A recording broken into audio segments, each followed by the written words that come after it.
righty, good morning. It's a Monday, and when it's Monday here, we are here with the 7:30 academic call. And thank you for joining us. We run these broadcasts every week, every working week.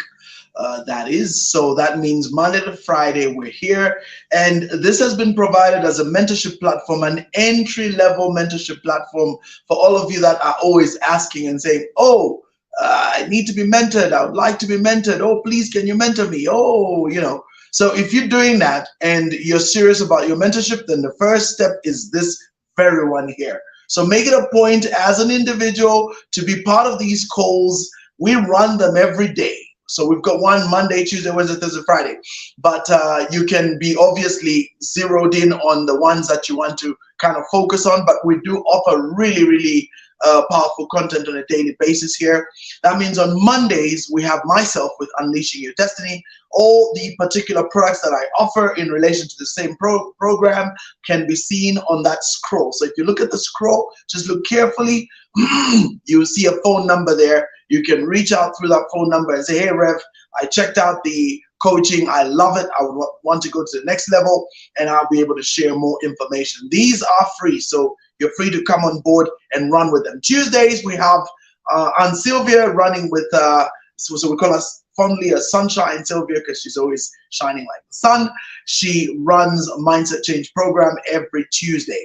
Then on Wednesday, we have an open market schedule. That means we have companies, different individuals that can come and advertise there. We also share our own product services. This Wednesday, most likely, Sunshine Sylvia will present, as I did last week. Then on Thursday, we have Dr. Nelly with her very powerful PLD, Project Life Design, and through that, she offers what she calls the Prosperity for Your Soul. And then on Friday, Dr. Jackie, as in Jacqueline Mulundika, comes through with health tips. So we run these Monday to Friday, and you are free to jump on board and be part of what we do. Once again, if you are interested in coaching and mentoring, just go on those numbers that are scrolling at the bottom there. There's not numbers. Well, that number that's scrolling is available on WhatsApp. You can get in touch via that. Don't try and call. It doesn't work. So the best is for you to come through directly on that particular platform and make your request known, and we'll be glad to connect with you.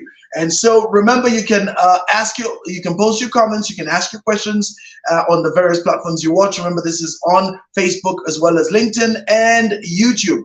And one more thing, if you are watching this on YouTube, please take a moment right now to subscribe. So if you like what we're doing, like the video, thank you so much.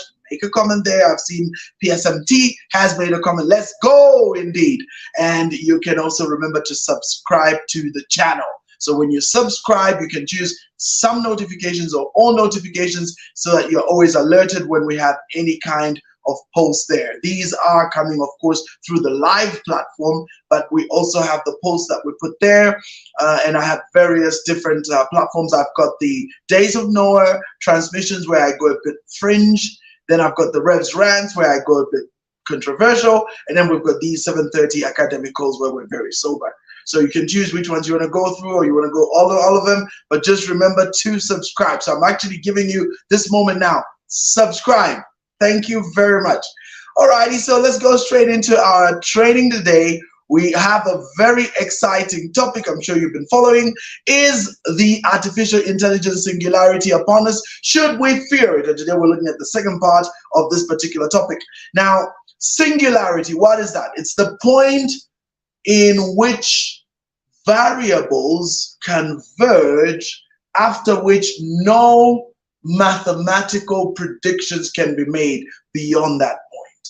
That's what a singularity is. Very, very interesting. In science, a singularity is a point at which those things I just mentioned happen.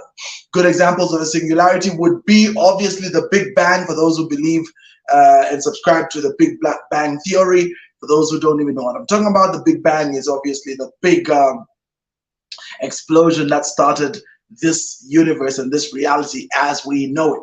So you got that. Another example of a singularity would be language. When man, as Homo habilis, became Homo sapiens, I don't know when that happened. I don't believe this, but that's the theory out there. So when they became that, when Homo habilis got to start speaking and had the ability to have language, some of the historians also teach that the flexible thumb that a human being has was a very big evolutionary factor in changing how this particular creativity went about. And so at that point of language, everything changed. Another singularity I could think of in history is the ability to type when publishing became a reality. But although maybe it's not really a singularity, but it's a big deal. But the biggest singularity right now, as we speak, is AI. When AI reaches the point where it goes general, there's a very big belief that we could be on the verge of a singularity. For me, I think the singularity is going to take place when we go super AI. So what is that? So last week, anyway, we examined what artificial intelligence is, with an emphasis on narrow and general artificial intelligence, as well as the implications of AI as far as humanity and its development is concerned. So we did look at that and we did study that. Now today, I'm going to show you what is postulated as super artificial intelligence and what it would imply in all aspects of the good, the bad, and the ugly. But first, what is super AI? So although the term super artificial intelligence is rarely used in the AI community, it may relate to the idea of a highly advanced AI system that is far more intelligent than human beings. So we're not talking about something that's just as intelligent as humans, but we're saying far more intelligent. Now that's really, really interesting. Okay, artificial intelligence, or AI, is a rapidly growing subfield of computer science concerned with developing machines that can perceive and interact with their environment, understand and respond to spoken and written language, and make decisions and inferences that were previously the province of human beings. Okay, so nevertheless, present AI systems lack flexibility to learn and adapt to novel circumstances, and they need extensive data for training. All right, it's possible that when people talk about super AI, they're referring to AI systems that are light years ahead of the state of art present today. Okay, and that's it. So it's possible that these systems can learn and adapt on their own, as well as reason and make decisions at a level that rivals or even exceeds that of human intelligence in some contexts.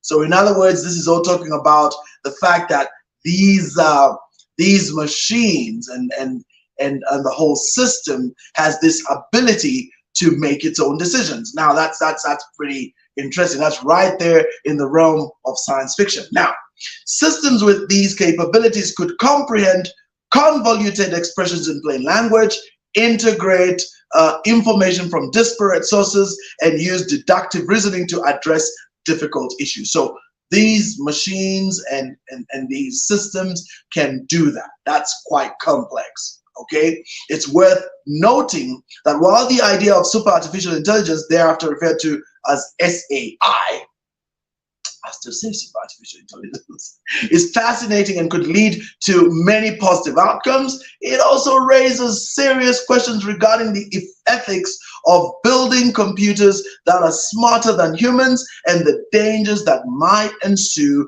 from their use. So as AI advances, it's crucial to think about the ethical and safety issues, which is what we shall be examining. So I've kind of gone for the Clint Eastwood movie and used that as a kind of like a reference here. So we're going to be looking at the good, we're going to be looking at the bad, and we're going to be looking at the ugly. So these are the three facets that we'll examine in our presentation this morning, just to get an idea of what AI can and cannot do, especially at super level. So remember, super AI means more intelligent than humans.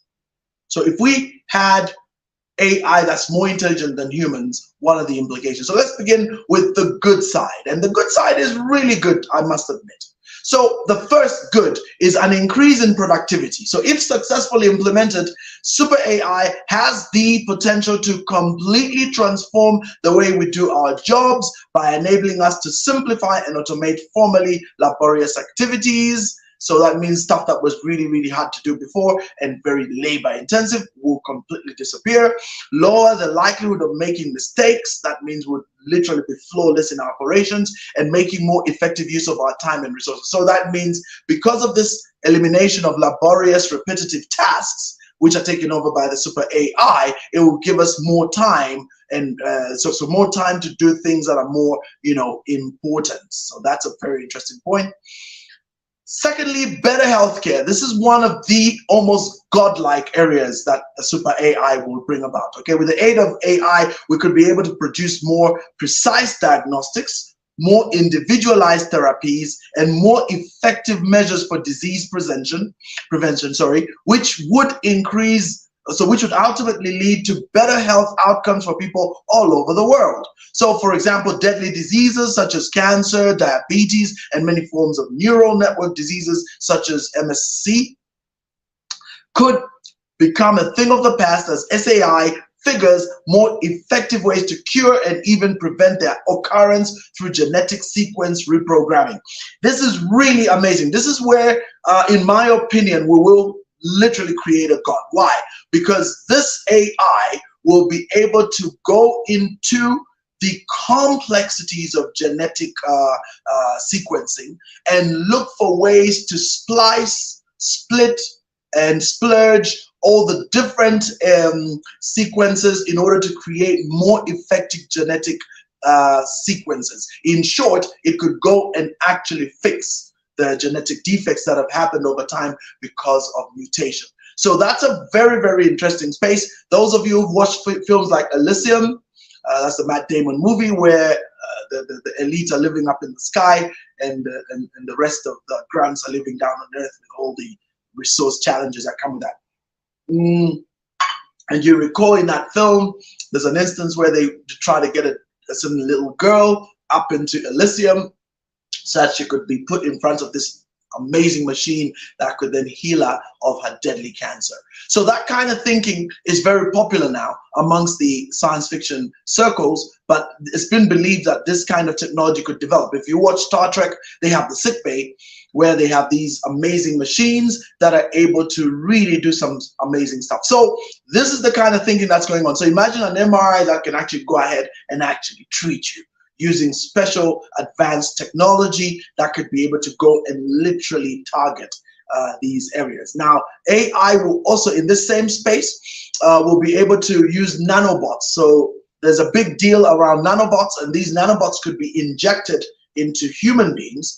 And remember, these are nanobots. So those of you who've watched things like the Avengers and the suit that Spider-Man wears and the suit that Iron Man wears, they are based on nanotech. So, it's able to kind of come together and come apart instantaneously because they're tiny, tiny little nano level robots that can think intelligently like a hive. So the idea is that you could be able to inject these nanobots and they could go directly into your body and directly destroy in a very targeted fashion all the cancer cells, whilst at the same time, remember, because of the AI, they can be able to fix where the malignant or benign tumor is sitting and just literally dissolve it using this nanotech. So it's very, very interesting. In short, let me say this.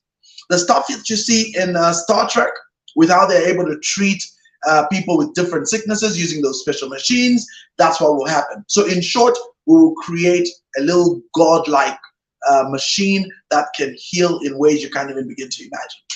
Number 3, developments in science and technology. So super AI has the potential to speed up scientific development in domains like physics, chemistry, and biology, which might result in new discoveries and technologies that are beneficial to society.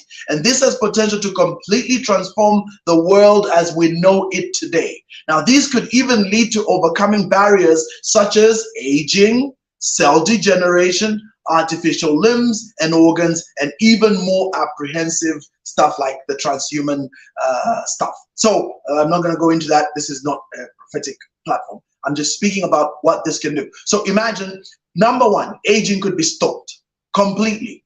And right now, the biggest challenge is what is the factor within humanity that causes this aging effect? Where does the aging come from? So with AI, it'll be able to go into the genetic sequence, figure out what the age trigger is in cells that causes this degeneration, which is still a mystery, and then solve that. So cell degeneration itself, what makes us go gray and old and wrinkly and all that stuff, so we could stop that.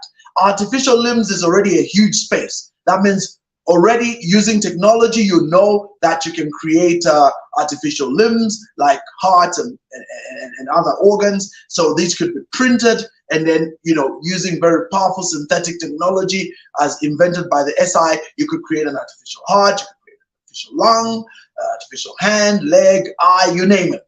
And so essentially we could actually become a machine, like a living machine.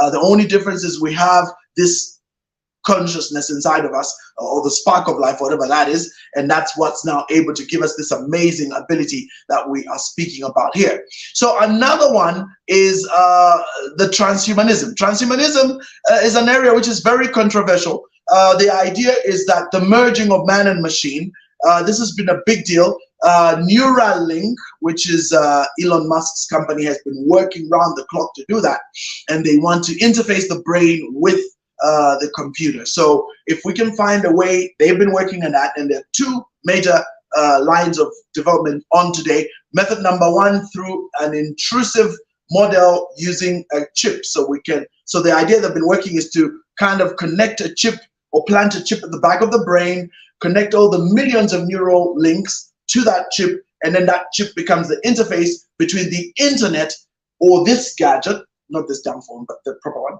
and, you know, your brain, so that you could trigger all kinds of things. So your eyes would then be, you know, fitted with special receptors that will allow you to have a virtual view, almost an augmented reality of what's going on your phone. So imagine a future where you can blink and switch on your phone, which is accessed in your brain, and then you can access all manner of things in the brain through the internet directly to your brain, bypassing the rather slow process of the eyes and the ears and the brain and the conscious brain and some like processing all this stuff. So in short, would be hooked up directly to the internet.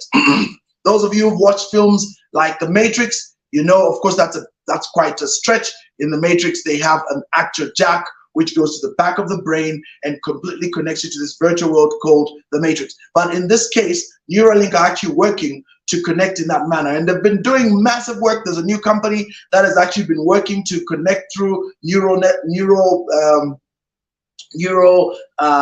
what are they called now? Neural links in the brain, neural synaptic links in the brain, so that connection happens. So it's actually becoming a reality. The other option they're also working on is the nanobots I spoke about earlier, which could then be injected directly into a human being. Then they could go surround the brain through the blood and literally create a live ionized receptor or receiver.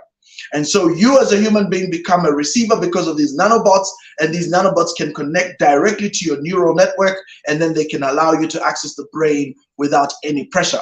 And so that means you can, at the snap of thought, literally access the internet. You can access any source of information, and you can use that information instantly, directly, because you're jacked up. So that means you can access data directly to the internet. So that's a very, very interesting space. They have made huge progress. Do not be deceived to think that this is like a far-fetched science fiction thing. No, they are making progress. In fact, last I checked, they were just finishing trials on monkeys, and they were just about to start hooking up the first human beings experimentally in order to determine if it's doable. So it's an interesting space. But that's got to bring me to the bad and the ugly. And you know, the bad and the ugly is some interesting space. And remember, we are speculating. So this is a purely speculative topic, especially in terms of the dangers and the do's and what can work and what cannot work. But before we do that, let me see if I can run one of my product trailers for the purposes of those of you watching today. After that, we'll come back.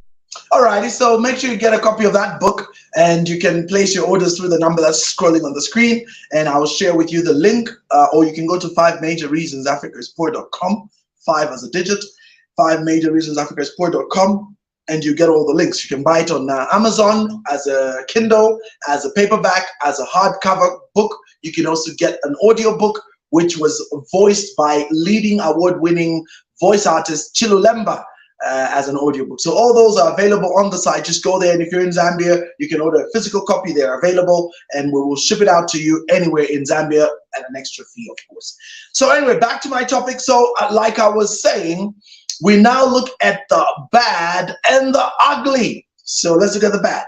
So the loss of employment is one of the biggest bads, okay? So super artificial intelligence has the potential to automate numerous professions, which will result in the loss of employment opportunities for employees who have not been educated in the use of AI technology. So whilst this is already being experienced and made in a minor way, the potential for its exponential increase is an inevitability. And this in turn will bring about number 2 problem, which is an increase in existing inequalities. All right.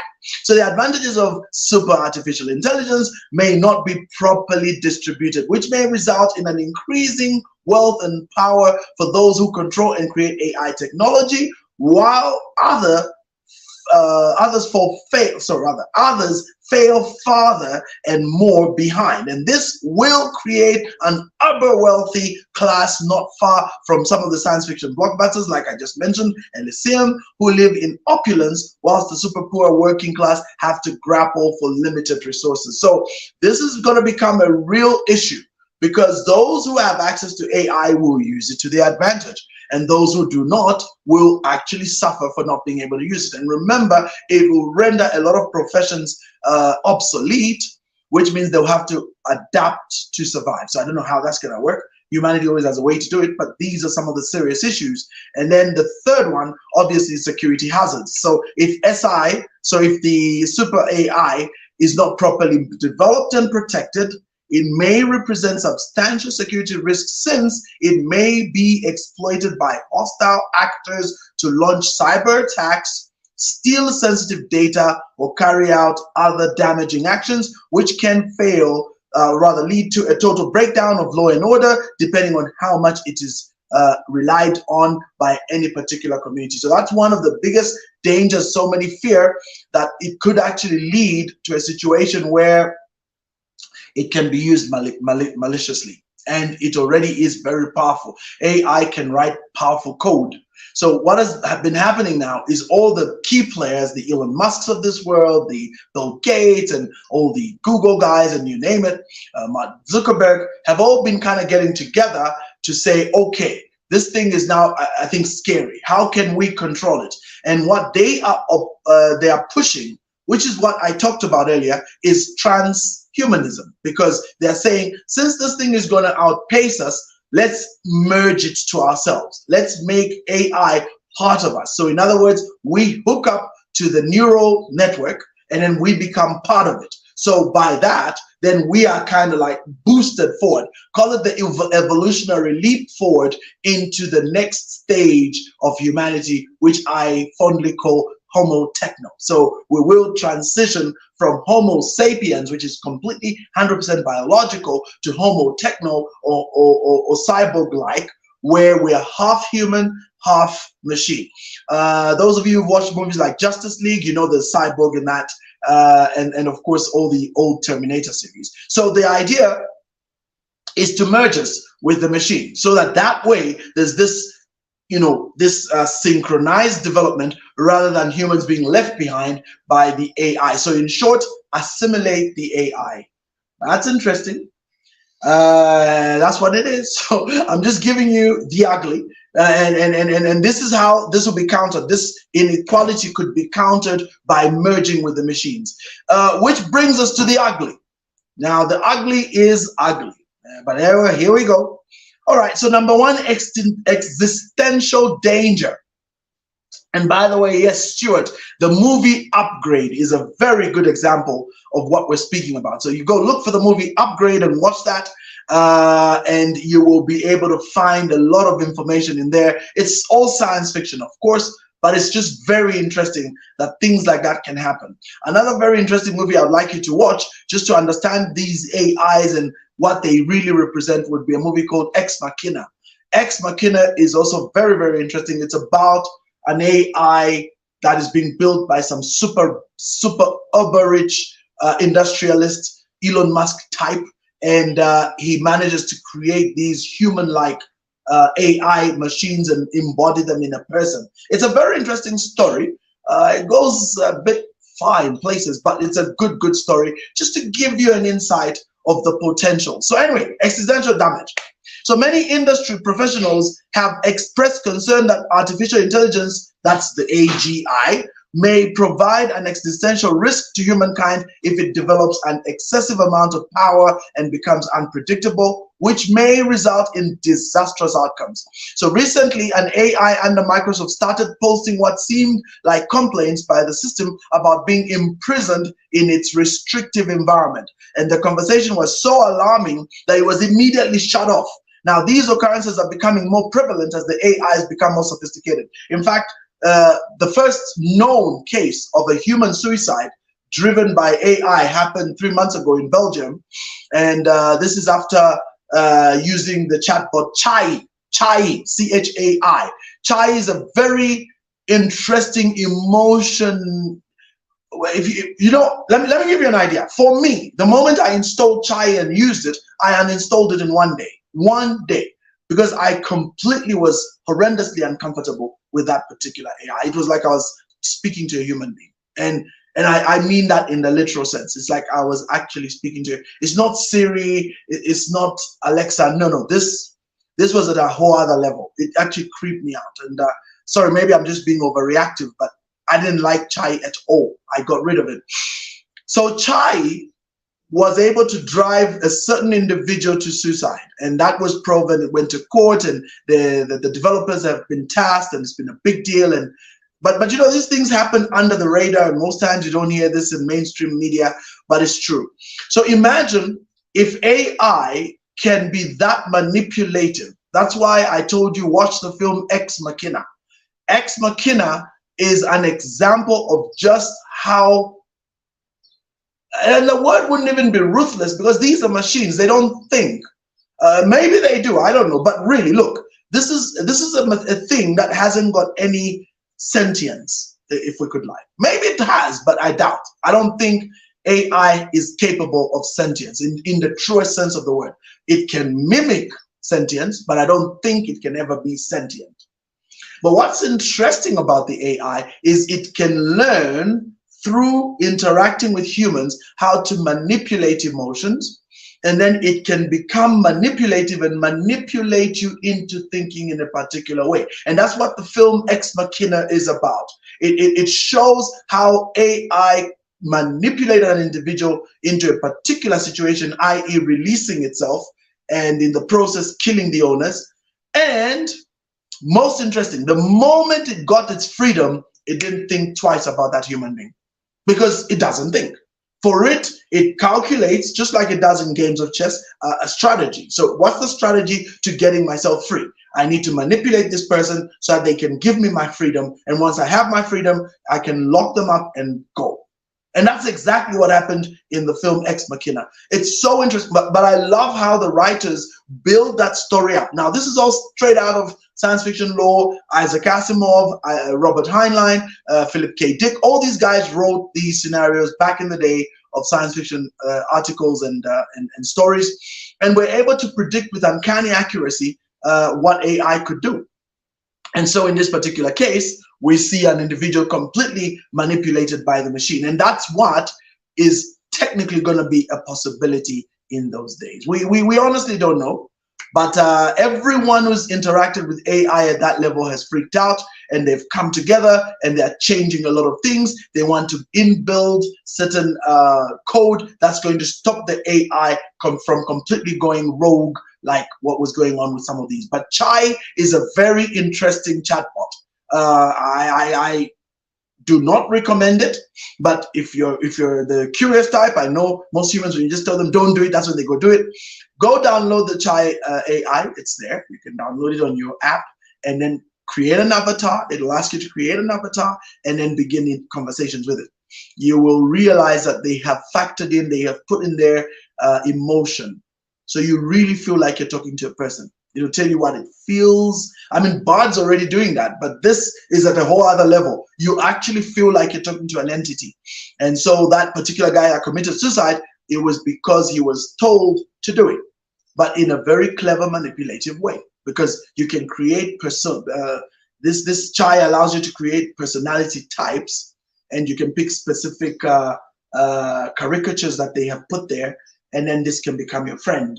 I have a friend of mine who's been mucking around with Chai for a while, and I think it's going to drive him insane. But that's just my opinion. All right, so now we move on. Loss of control. If SI grows too sophisticated, in fact, sorry, by the way, I like what Capoto says. Yes, they do not think.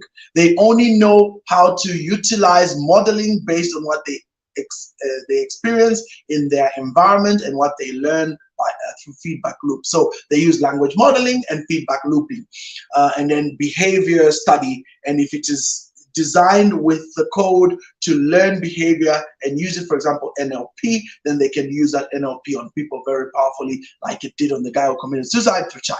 So anyway, loss of control. If SAI grows too sophisticated, it may become hard for humans to control or turn off, which might result in a behavior that is unpredictable and could be harmful. And these include some of the most scary scenarios as shown in science fiction films like the Terminator and the Matrix franchises, where machines go to war with human beings. So there's always this idea that maybe we could lose control of the AI because it would go into self-defense mode. So it would say, hey, self-survival. And so it kicks in and the whole thing goes rogue, because then the AI would know exactly how to get rid of human beings, because it already has all those scenarios. It's like a chess player. It can anticipate every move and calculate every possible outcome. That's scary. All right, so imagine going to war with machines. That's what would happen. I'm almost done. Then number 3, ethical considerations. And I think this is the really big one on the ugly. The use of super artificial intelligence to manipulate or control human behavior without the person's consent raises ethical questions that are connected to issues of privacy, autonomy, and human dignity. So like I told you, films like Ex Machina show how an AI can manipulate the emotions of its handler for its ends without any ethical or moral limitations as humans would have. So we as humans, usually that gets to a point where ethics kick in, morality kicks in. Even if you're going to go out there, if you see kids, something kicks in and you say, no, we're not going to shoot these kids. We can't just kill kids. You know, there's always some barrier that humans will have. Machines won't have that barrier. Machines won't care. Machines don't have feelings. Machines don't have emotions. So they will just go and do whatever they think is right to do. And that in itself makes them immensely scary, because if you think about a machine that has no feelings, then what are the implications if that machine were let loose? So those are the interesting things. Now, I'm going to close by encouraging some of you to take some time and see where AI has gone to, where robotics has gone to. As a teacher of end times, but realizing I'm on the 7:30 academic call, I'm not going to go into the dark scenes. Let me go on the light scenes. I want you to look at 4 areas that are really growing at exponential rates. And these 4 areas are going to transform life as we know it. And the first is obviously biotech or biotechnology. This is an area where things are moving at exponential rates. Even the rate at which we're able to treat diseases at a whole high that has never been seen before.